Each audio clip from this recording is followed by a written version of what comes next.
All right, ladies and gentlemen, welcome in. My name is Peter Mysels, and I am going to be leading this session on real learning in the virtual classroom for this year's 2021 Summer Institute for the Holocaust Center of Pittsburgh. So I'm so happy you're here. I hope you really enjoy this session. I think this year in particular, a lot of us had to work with some occurrences that we didn't really plan for, specifically tailoring our education to the global pandemic. So what we're going to be learning today is how you all can adapt your lessons, your activities, and specifically your teaching pedagogy just a little bit to ensure that you and your students thrive in the online setting.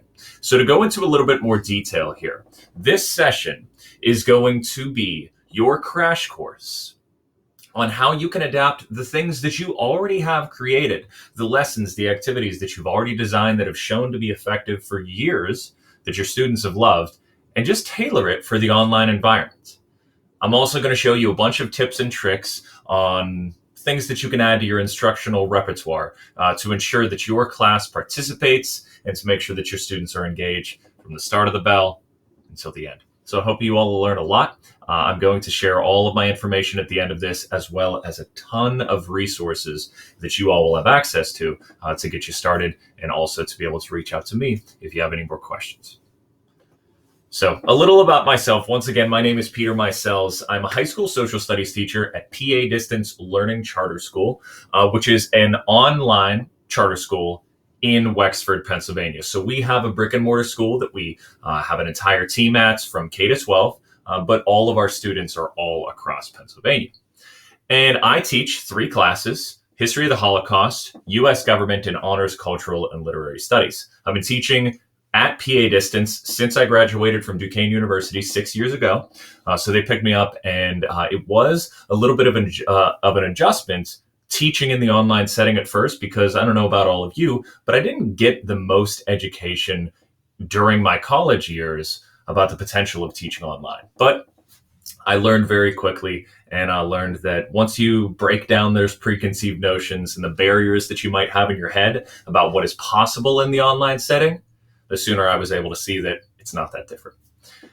So I also am the founder of Humans of Teaching, which is a podcast that I created about 2 years ago now, where I interview people who are teachers in all walks of life, from those police academy instructors to dog trainers to pastors, to people who just teach in all walks of life, right?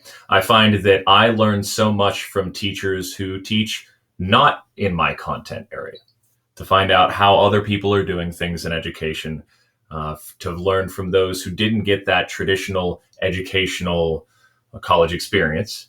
And I learn a lot from them. So I encourage you to check it out if you're interested in anything like that. We have plenty of episodes for you to explore through. But let's get into it. So as being a Tiber teacher for 6 years now, I think I have plenty of experience to share with you all. But let's get things out of the way first. As I noted, I have been teaching history of the Holocaust for my entire career at PA Distance, and it is my baby. I have created it from scratch. I wrote all the curriculum. I am continuously expanding it and making it more engaging, more exciting, and more relevant to the students of today's age. And these are going to be some common myths, misconceptions, and common questions that I have heard and I have experienced about teaching in the online setting. Some of these relate to the Holocaust, but many of them are just classic questions people have about teaching in the online setting. So the way this presentation is going to work, folks, is I'm going to share with you tips and tricks and all kinds of methods that you can implement into your teaching, whether it's online or in person. But it's going to be done through a lens of the Holocaust. So a lot of the resources that we're going to explore, a lot of the topics we're going to analyze, a lot of the methods I'm going to share, I have used in my History of the Holocaust class and have found a lot of success with them. So let's take a look at some of these questions, and I want you to be honest with yourself. If you've ever thought these, it's not a bad thing that you've thought them. I, for one, thought these questions myself before I moved into the online setting, and I was quickly educated on them. So let's take a look at them. How do you connect the importance of the Holocaust with your students through a computer screen? Can you host field trips or assemblies associated to the Holocaust in the online education setting? In the online setting, how do you handle or respond to pressing topics such as Holocaust denial? I've had some Holocaust deniers in class, and it's been an experience. Or current events like the shooting at the Tree of Life Synagogue. How do you engage? How do you connect? How do you make these events feel real when you are teaching through a computer screen? What does live instruction look like in an online classroom? I had a rough experience doing it at my school this year. I've gotten plenty of emails and texts and messages over the course of this year asking for advice because a lot of teachers had to balance hybrid online learning and in-person learning, and that's a challenge for anyone. I'm happy that I was just told to focus on the online setting, but having to balance both is a serious challenge. So I hope that with the things that I share with you today, I can help outline some ways for some strong live instruction. This is the big one that's always stuck with me. Students just don't learn in the online setting. Well, I think it's safe to say that by the end of this session, you'll see the potential of what cyber education, online education done the right way can achieve. And then one that I really connected with when I was in college was, does online school just consist of discussion boards, videos, and readings? That's what my experiences were like. A lot of people's experience of online education just consists of discussion boards where you're like, I agree. Videos and readings that we have to go through. Nothing the most engaging, nothing very interactive, nothing really collaborative, just the same stuff over and over again. And that's the key here. You can do online education that way, but that's not going to be the way that we're going to do it. There's always a good way to do something, and we're going to do it the right way. So I want us to get this all out in the open to understand that online and brick and mortar education are not so different. Just because your students may be right in front of you and mine are behind a computer screen, our challenges, our goals, our opportunities are all alike. Look at the challenges on the left side of the screen. We all have the challenge of student attitudes and behaviors, acting out in class, not wanting to participate in the lesson. Sometimes parent involvement is one of the biggest hurdles that we have in online education because we can't get a hold of the family. We can't get a hold of the student to have them engage in class. And I know that's one of the problems at brick and mortar as well. Different types of family factors, socioeconomic status, just troubles at home can really cause effects in the classroom. Bullying and funding. Funding is one of the great divides between online and brick and mortar school, but both sides struggle with that. Our entire existence and on both ends depends on enrollment, and the sooner we see that both sides can exist if designed appropriately with the students going to both, the sooner we can support the students in the best possible way. Take a look at the opportunities. In both ends, we're looking to create engaging, interactive lessons. We want to prepare our students for the real world so they can move on after high school or middle school or elementary school up the ranks and be successful, strong students in the world around them. We want to create opportunities for collaboration so these kids can interact with one another, have a great time, and learn from each other. We want to put the students in the driver's seat, give them leadership roles, give them the reins to their own education, and create an environment of openness and acceptance. All of these things exist in both settings. We aren't so different. So the sooner we tear down those barriers and see that we are more alike than we think, the sooner we can focus on our students and what's best for them. So the way this is going to work, folks, is I'm going to go through 4, we'll call them cyber success boosters, to help you in your quest to dominate teaching in the online setting. These 4 things, as we will go in order, are going to help you become a stronger online educator. The first thing we'll take a look at is transforming from physical to virtual. This is going to be, how do you change the lessons and activities that you already have and just turn them into virtual versions of themselves? We don't need to reinvent the wheel. We don't need to make a whole new unit, a whole new curriculum, just because you may be teaching online at some point or another. There are very, very, very easy ways to take all the things that you currently have and make them usable in the online setting. I'll show you that. Number 2, create active roles. One of the biggest questions that I received over the course of this year is, Pete, how do we make sure that my kids are participating? How do I make sure that my students are engaged throughout the lesson? It just seems like they're not participating. I'll go through all of my tips and tricks on how to make that successful, because believe me, I struggled with that, as every online teacher has. But over time, you learn what works and what doesn't. I think I have a pretty good list of things that'll help you all. Gathering data and applying it. That's number 3. Oftentimes, we assume what our students would want to do. Oftentimes, we keep the ball in our court on how we're going to be leading a lesson, what we're going to focus on, and how we're going to do it. I think it's super important to gather data on what our students' interests are, how they like to learn, how they like to show their understanding, and actually apply it. That's the kicker. I have seen so many teachers, and even myself at times, we collect data, but we don't do anything with it. Use the data you collect. And finally, number 4, you eat with your eyes first. One thing when you have a student behind a computer screen that is just logged in, you need to keep their attention more than ever before. By making your lesson engaging, not just in the activities that you're going to be doing, but visually appealing, organized, clean, well-structured. Keeping it chunked into separate little mini activities, you could say, is going to get their attention, keep them engaged, and make it more likely that they complete their assignment.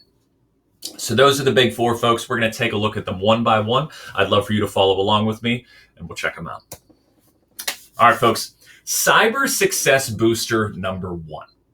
Transforming your lessons from physical to virtual.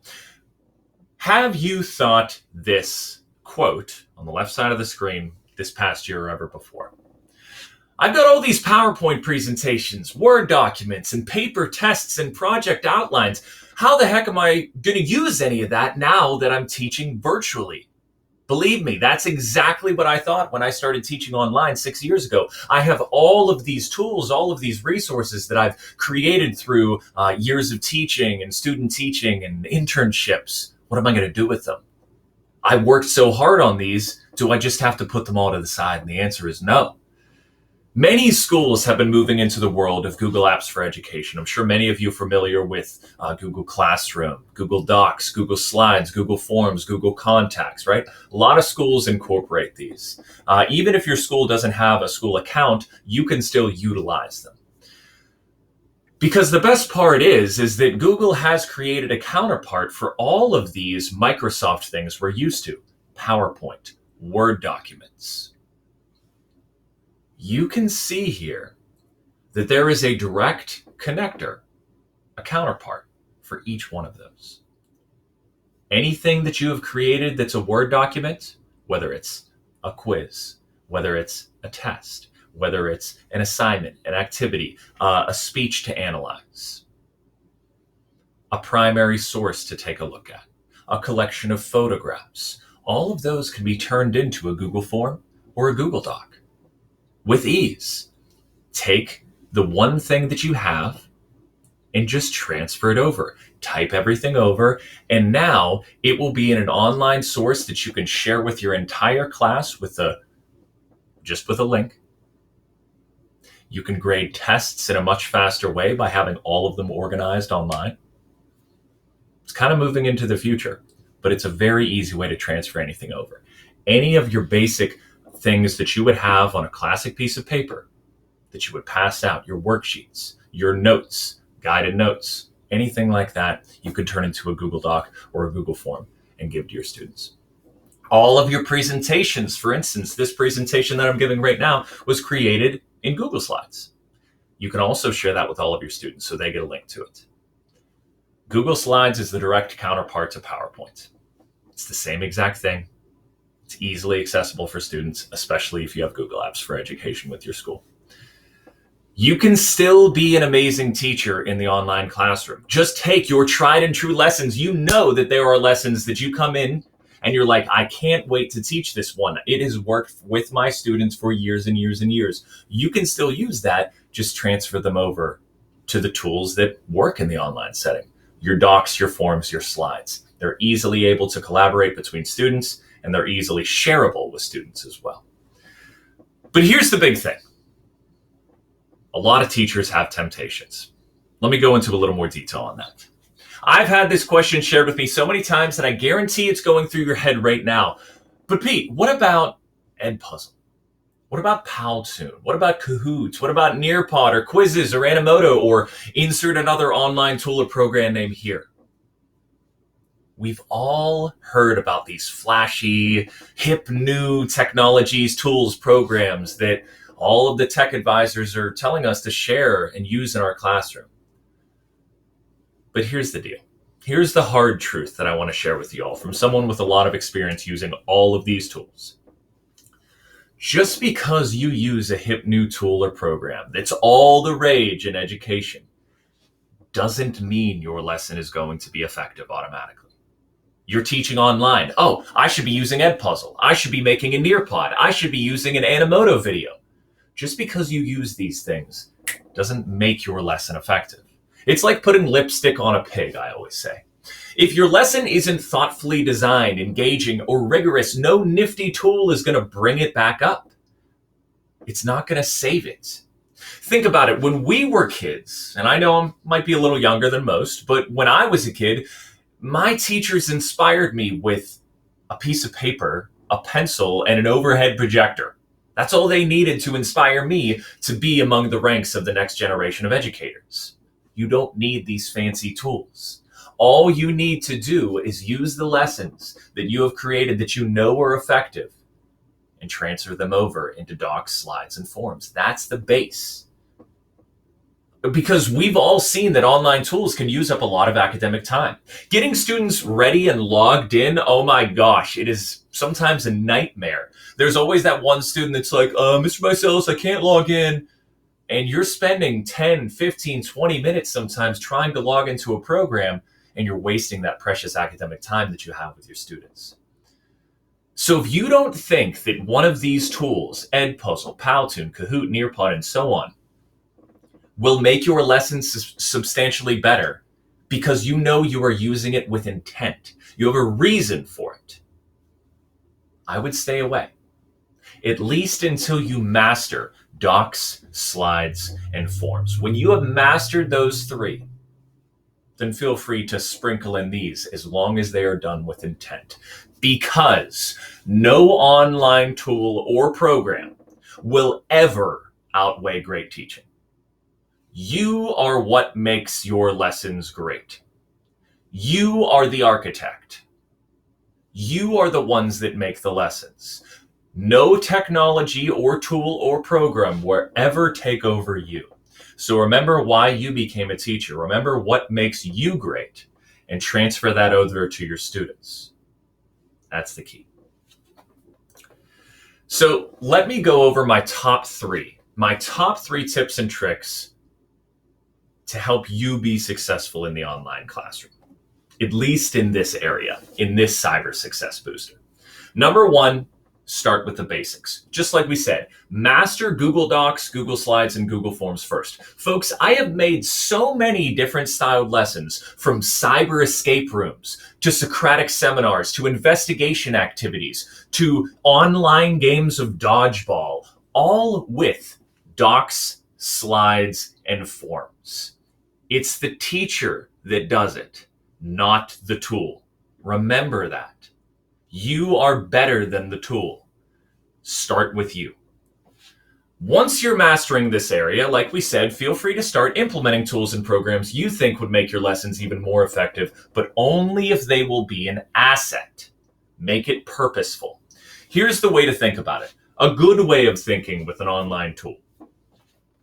I have a lesson that I think would really incorporate this online tool well if I use it intentionally. If you're thinking that way, if you know a tool would be an asset to your lesson, add it. But if you think this other way, I really want to use this new tool or program, so I'm going to implement it into tomorrow's lesson, regardless of if I think it's truly an asset. If you just want to use Nearpod for the sake of using Nearpod, if you want to just use Edpuzzle for the sake of using Edpuzzle, Flocabulary, any of that, take a step back and see if that will be the best use of your academic time in that specific lesson. I guarantee there's going to be times where these tools will make your lessons better. but a lot of the times they might make them worse. Transform your lessons you know are effective into cyber versions of themselves. Folks, you do not need to reinvent the wheel. Use the lessons that you have used for years and years and years that you know are awesome, are engaging to your students, and show student success. Just keep using them. Just transfer them over. Let me show you a couple examples of popular lesson styles that you may have used in your classes and how we can transform them. So, station rotation. This is one of my favorite things when I was in high school and when I was in student teaching. I did a lot of these. And back when I was in brick and mortar, just before I became a cyber teacher, I did a lot of this as well. Students visit different areas around the room and explore various primary, secondary resources, often ranging from artifacts and texts to photos and videos. This is one that I do on the Madagascar plan in History of the Holocaust. The students, instead of having different resources around the room, they just have a Google Doc with all of the different stations on a different page. Station 1, the text of the Madagascar proposal. Station 2, the whole world is crying, a piece of propaganda. Station 3, the geographical distance from Germany to Madagascar, and so on. There are a few more stations that go along with this, and the students will work in teams. I've put them into breakout rooms, or they can choose to work individually. All depends on the class. And they collaborate. They discuss. They answer questions according to each one of these, and then come back to class and share whether or not they thought the Madagascar plan was a success or was a failure, and why. As they explore these stations, just like they would do in brick and mortar, they are coming to conclusions. They are realizing things. They're using inquiry. And all of that was done with just a Google Doc.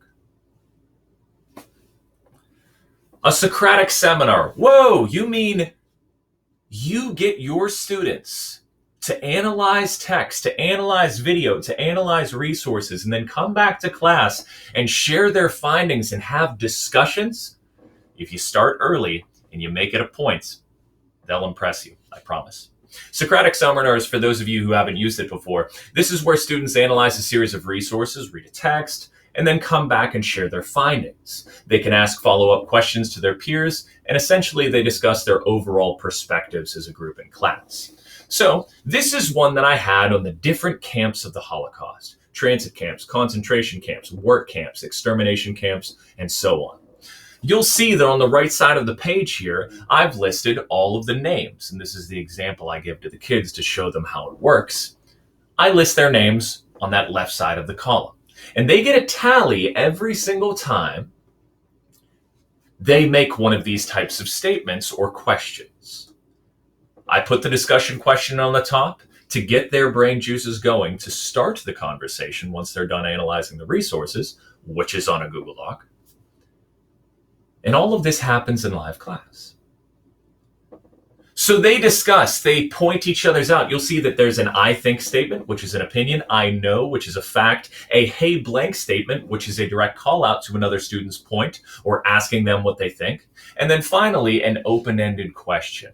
Whenever a student asks an open-ended question, they then take over the discussion question. I delete mine and add theirs there. And then they continue the discussion. You will see that this is possible in the online setting, and the discussions go to a place that you might never even thought they would have. It's following their train of thought. It's following their interests. It's following their passions. It's following what they thought was interesting instead of what we want them to focus on. Because they'll get to that, but they'll also explore things that you never thought of bringing up.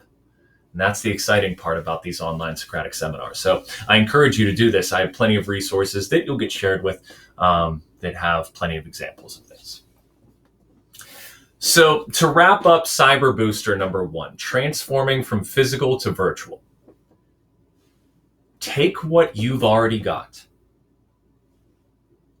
and just transform it to work in this setting. Use Google Docs, Google Slides, and Google Forms. No need to reinvent the wheel. Take what you would have taught anyway if you weren't online and just transform it. Easy as that. Moving on, cyber success booster number 2, creating active roles. Our students are capable of more than you think. And I know we have some PTSD from this year. I promise you, I have been in classes, especially in my early years teaching online, where the kids were so hard to get engaged. It was like paint drying. You couldn't get anyone to respond. And a lot of times there's a lot of different factors for that. But more often than not, you can pull anyone out of their shell. You just have to start early and make it an expectation. Your kids should know that when they walk through that virtual door at the start of your class, they are going to be doing something. They should never be sitting. They should never be getting. And sitting, I mean figuratively. They're probably going to be sitting. They should never be sitting there listening the whole period. They should be doing. Make them active. Think about all of those exercise videos. They're active. Our students should be active mentally. They should be participating, engaged, and doing something for the entire period. So these are my tips. In your first live class, have them participate in an interactive and collaborative lesson. Don't just start with the syllabus. That kind of stuff can be shared with them. Maybe spend 5-10 minutes on your class expectations and then get right into it. Show them that your class is one that they're going to be active.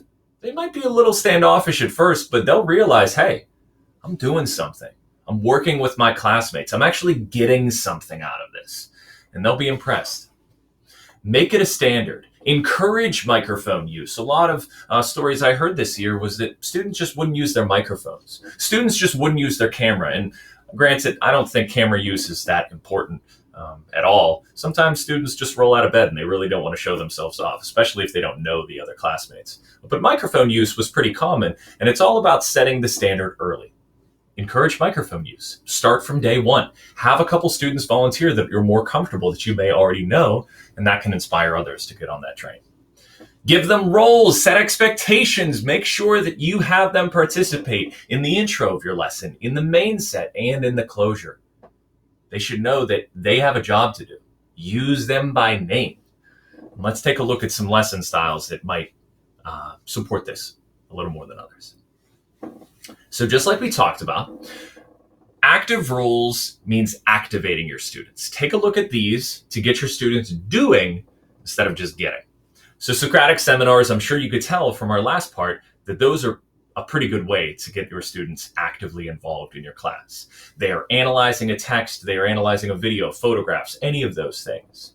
Really studying because they know when they come back to class, they're going to be getting points and getting assessed based on their participation of the activity. And realistically, once all these things are filled out, I just scribble out the Socratic seminar chart and just have them authentically participate. Once I see that they've done their job, I'm like, all right, folks, don't worry about the chart anymore. You're all earning your points today. Let's just continue with this great discussion. Choose your own adventure. These are some of my favorite ways to move through a lesson because this gives students choice in how they want to move through their lesson. This is one that I have on Auschwitz-Birkenau, where students get to click on hyperlinked slides and move through an activity accordingly. They make choices. Do I want to explore the gas chambers? Do I want to explore the crematoria? Do I want to explore the work camps? Do I want to explore the ramp, the bucket? Which building do I want to take a look in next? Very active, very engaging, very student-centered. I have tons of examples that you'll have access to, and these come from all of my different classes. So if you teach another class, you'll be able to take a look. See how these choose your own adventure lessons all are tailored in different ways. Cultural literary studies in the top right, the Arabian Peninsula. A Central American exploration to the left. Eastern Europe exploration, U.S. history, War of 1812, the Lewis and Clark expedition, history of the Holocaust, exploring Auschwitz, U.S. government, how a bill becomes a law, the road to revolution, ratifying the Constitution. These all have these hyperlinked slides that engage with students in different ways by one, giving them choice, and creating engaging lessons that just kind of connect to them. Take a look at more of these examples because there's tons here. And you'll see all the potential possibilities that can come from this whole choose your own adventure. These are some more examples. I love investigation activities. The one you see in the top left with the camera, I do a photo forensics lesson, a few of them actually, where the entire lesson is just designed on photographs. And the students have to paint the story of the lesson by discussing in chat, using their microphones, making predictions. And you will find that one student sees something that the other students didn't see. And it all builds on that. They are learning the entire lesson with me completely silent. They're talking, they're like, good point. So I bet this means that. And they'll check in. They'll be like, Mr. Mysels, are we on the right path? I'll say, exactly. You all made a really good point focusing on this element of it. Let's move on to the next photo and see how this builds. Super cool. I love the photo forensics. I also do a similar thing in a U.S. history with the assassination of Abraham Lincoln. They have to use these photographs with very little prior knowledge of the assassination itself to try to find out what happened, when it happened, and who was the murderer. Very cool lesson, all done in an active way. I'm not the host with the most. I'm the guide on the side. One of my favorite styles of lessons are more investigation activities like the Who's the Culprit, which we'll take a look at on a later slide. Cyber escape rooms are a big favorite with my students. You'll see here that I have clues that are all hyperlinked. Clue 1, notes from the Wannsee conference. Clue 2, the exploration of Majdanek. Clue 3, executions by the Einsatzgruppen. And clue 4, testimony from a witness. These students were blamed for the Holocaust by the Nazis, so they have to prove their innocence. So what they do is they look at those 4 different links that are hyperlinked, 4 different clues, and they go into the evidence, which is a hyperlinked Google form, and answer questions to prove their innocence on the Nuremberg trials. All done with Google Docs, Google Forms, Google Slides. It's all the teacher. Here's a little deeper investigation on the investigation activities.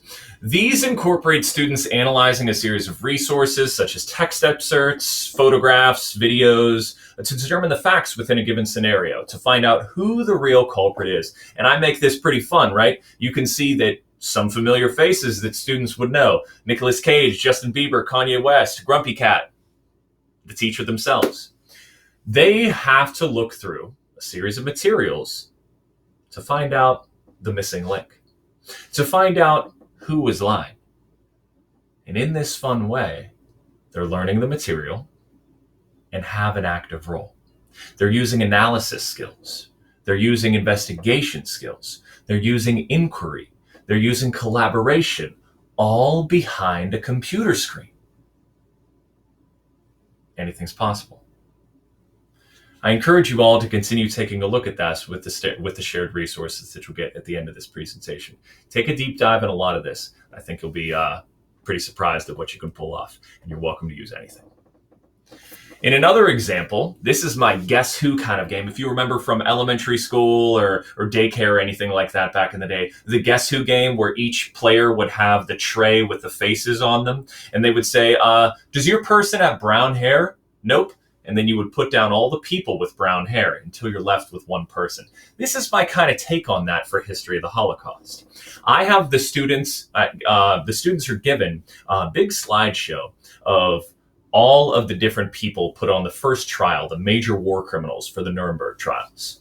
And what they have is a series of criminal profiles with clues. And they have to use deductive reasoning and analysis to look at all the clues and move through the presentation and find out who they think this criminal is. Write their name and then explain how the Nazi they guessed matches the description.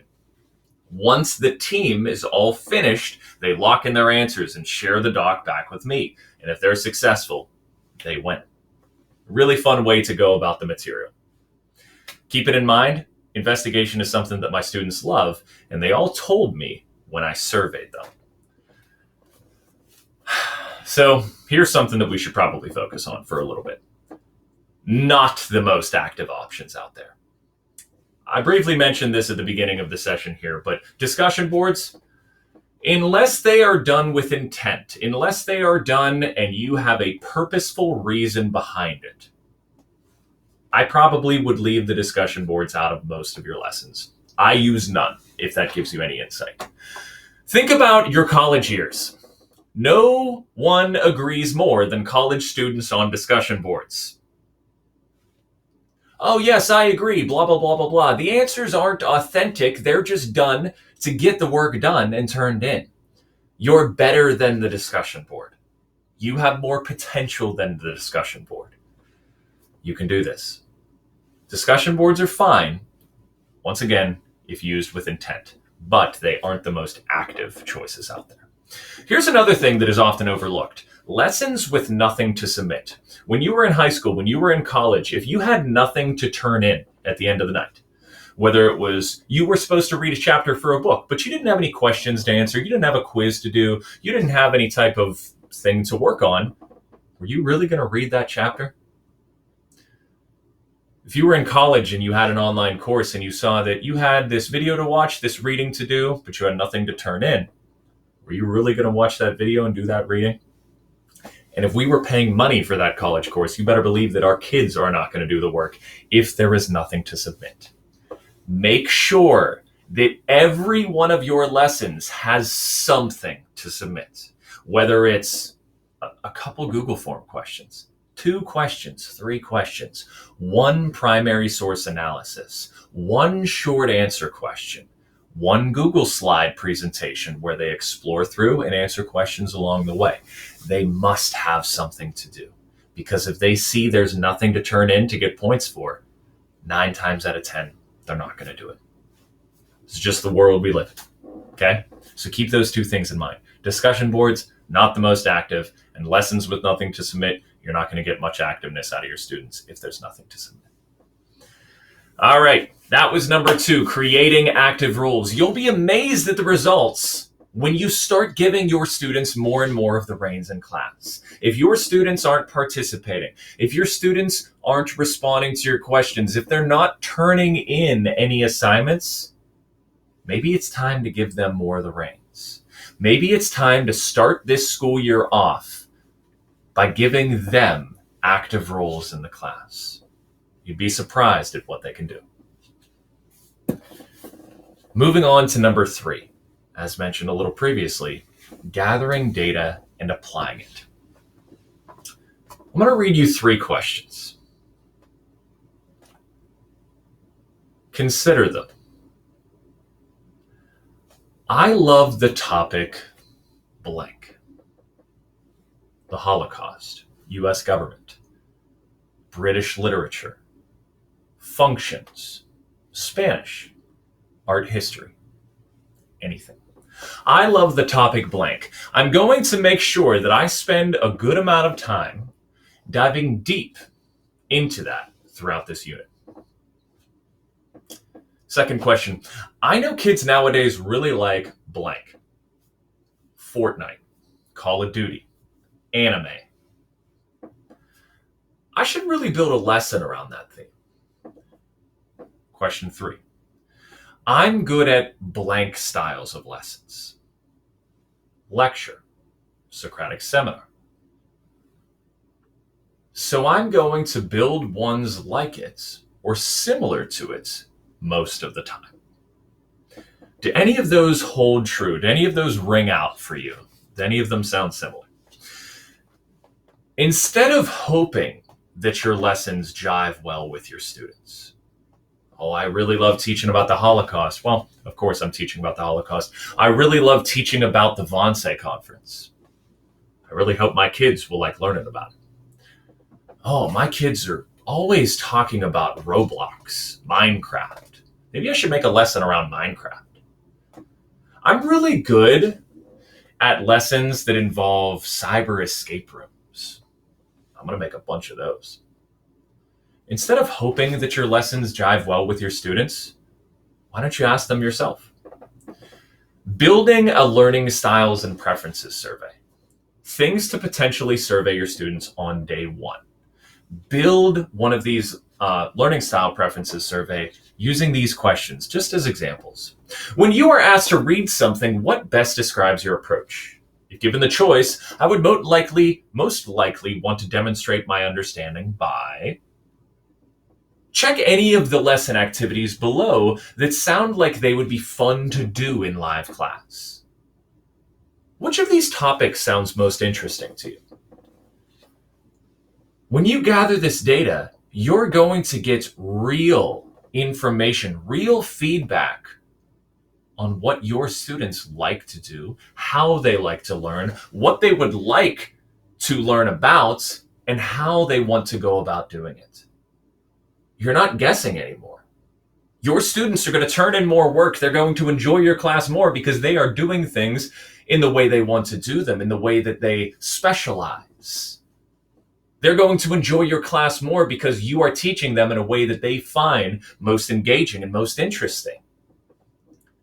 Your students are your test subjects. They're your guinea pigs. Teach them how they want to be taught. And you'll see that you're going to get really good results if you do things that way.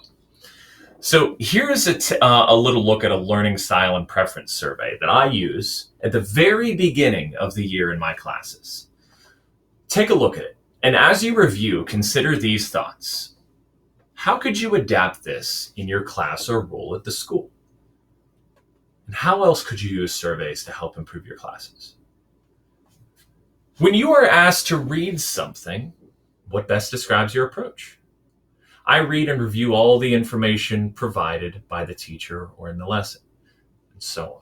I might glance through the information, but not read it entirely. I might skimp the introductory information and jump right into the reading. I might skim the reading. I might get anxious, bored, or frustrated. I dislike reading assignments, or I just flat out don't do them.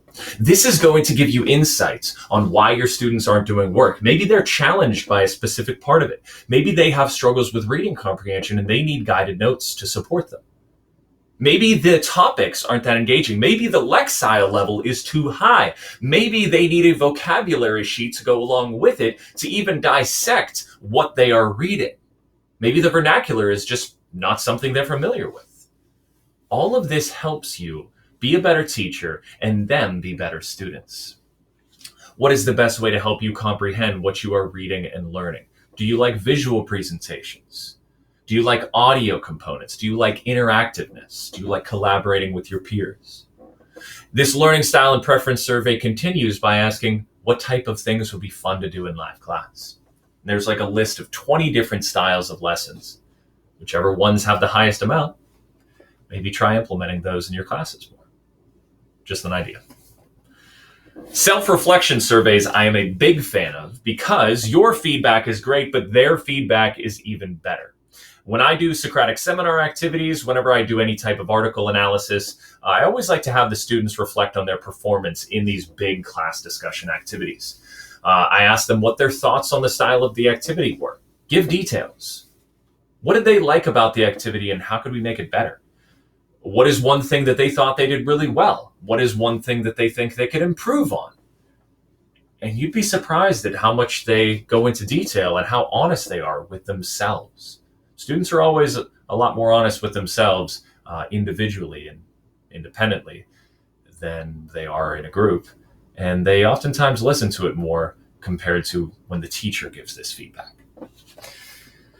I also like to make sure that I use the student data. Show them how you do and when you do. Believe me, I wouldn't be saying this if this wasn't a thing. I'm curious of those of you watching this session, how many of you remember the classic first day of school note card activity? When you were in elementary school, middle school, and even in high school, when your teacher first day would give you the note card and you would write down 10 things based on these questions. Most of the times, I couldn't tell if or when my teacher ever realistically used any of that information. They might have, but I didn't notice it and they sure didn't tell me.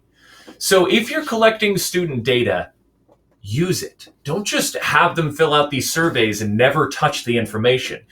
Your students will know when you use that information and they will know when you didn't. So Take a look at the mid-semester reflection form to the right here. If I'm asking students for their genuine feedback on something, they should see that feedback in action. Tell them when you're applying that feedback, such as making another lesson in the style that they really enjoyed. Maybe they loved the investigation activity that you did. If they put that in the reflection and say, hey guys, this week we're going to do another investigation activity in a similar way as last week because you told me you loved it so much.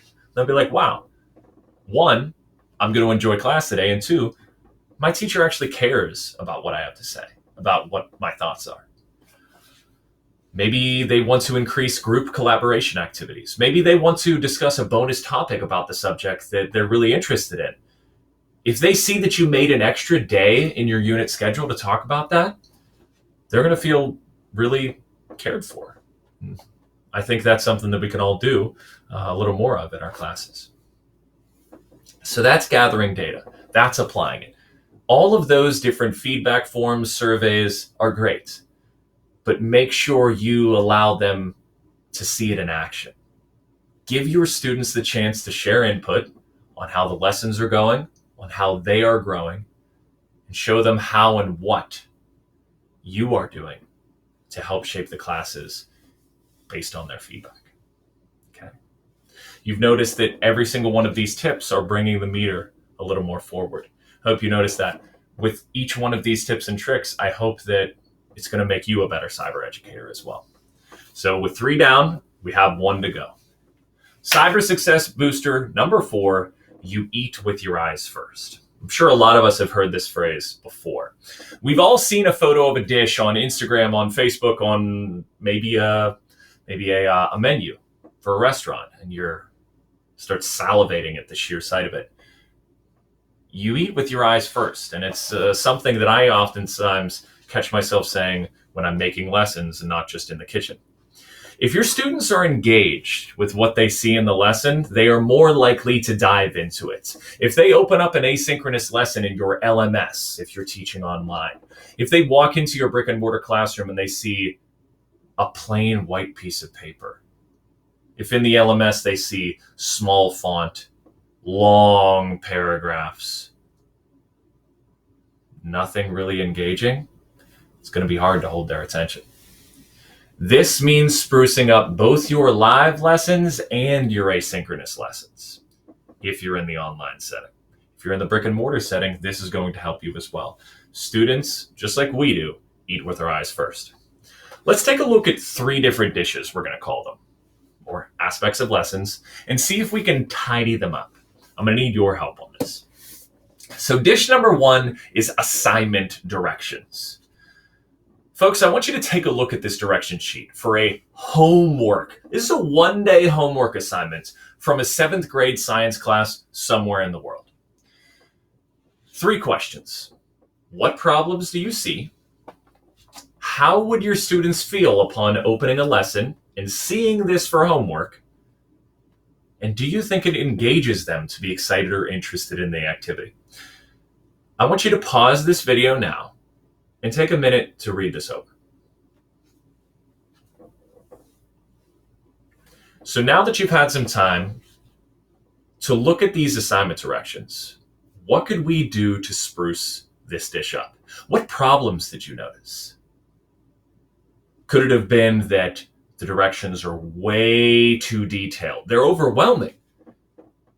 To any students looking at this, whether it's in live class or asynchronously, they're going to be overwhelmed at the sheer amount of text here.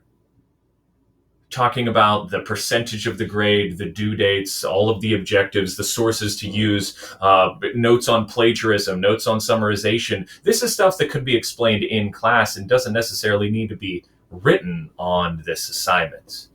And this is a 7th grade class too. So seeing all of this is definitely going to push me back. I'm going to be intimidated. I'm going to be worried that I missed something.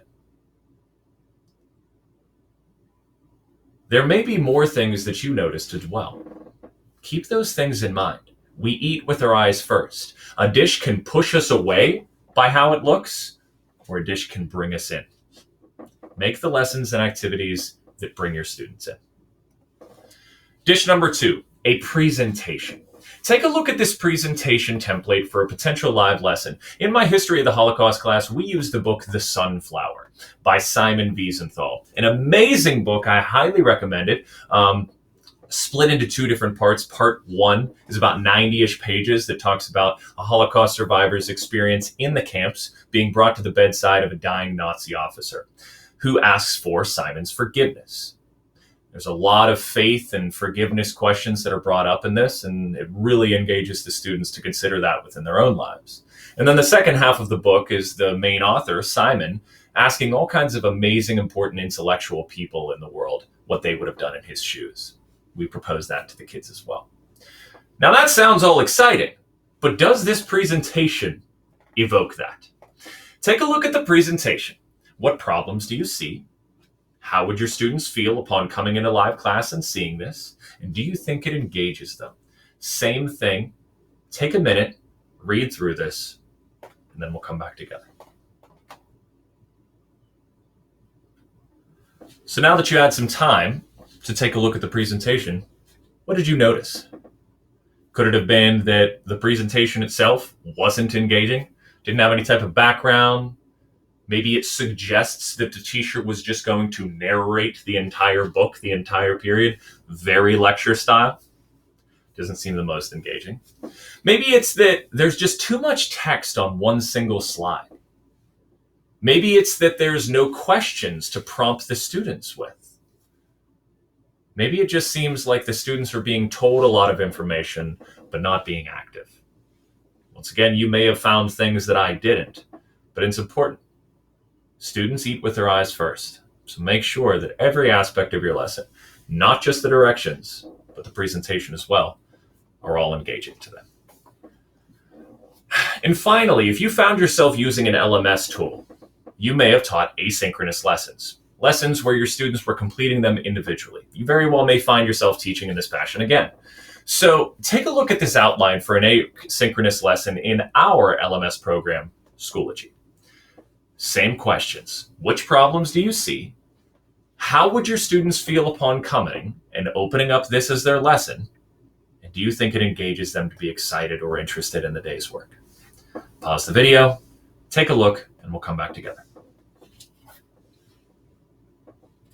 So now that you had some time to analyze this asynchronous lesson, what did we see and how could we spruce it up? For instance, some of the things that I saw was, obviously, it's small text, it's black and white. There's no pictures, there's no organization, there's no boldness. It's easy to get lost in what is written, but let's look even closer. You'll see that if we go into the steps, it says, go to live class and participate in the lesson. If we demand our students to watch the live class, or maybe they couldn't make it to live class for some reason, or maybe this was from last year, and today's lesson isn't on a live class day.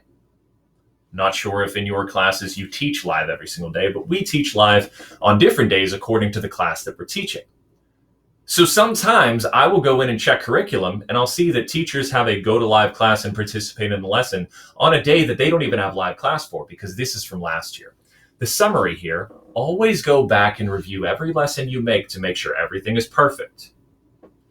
Second thing, watch this video about the Madagascar plan. Make sure that your links are correct. Sometimes we copy and paste things incorrectly and the links don't work. I get chats all the time from students saying, Mr. Mysels, the link to today's Nearpod doesn't work, or the link to the YouTube video isn't working out. Sometimes things can happen. Always go back and check that. Third step, complete today's assignment linked in today's lesson. Submit into Google Classroom when you're finished. Folks, you'll see at the top of this slide that it says, take a look at this outline for an asynchronous lesson in Schoology. We don't even use Google Classroom anymore. And this is another example of making sure that your lessons are always up to date. Sometimes you may use a program, but next year you won't. So go back in every single time and make sure everything is perfect. Make sure your links are in there. Make sure the design is engaging with photographs. I even like to embed the YouTube videos so there's something to look at so it's easily clickable. And make sure everything is correct. Because when your students see that the assignment isn't uploaded in there, when they see that it's the wrong YouTube video, when they see that they're supposed to participate in a live class that isn't even today, it's just going to push them away from the lesson. So just like we do with everything, make sure there's no typos, make sure everything's accurate, and make sure it's all up to date. And that is number 4. Folks, we eat with our eyes first. Spruce up those lessons, both live and asynchronous, to engage and draw your students in. If they are working from home, if they are behind a computer screen, it is even more important to make sure that engagement is one of your top priorities. You can't teach them if they're not there. Find ways to bring them into your class, whether that's with the styles of lessons that you teach, your activities, the presentation that you're putting forth, and the teaching style that you have. If you need any resources, I can help you out. The Holocaust Center of Pittsburgh has teamed up with a group of Holocaust educators like myself to share the resources they use in their actual classes with other teachers.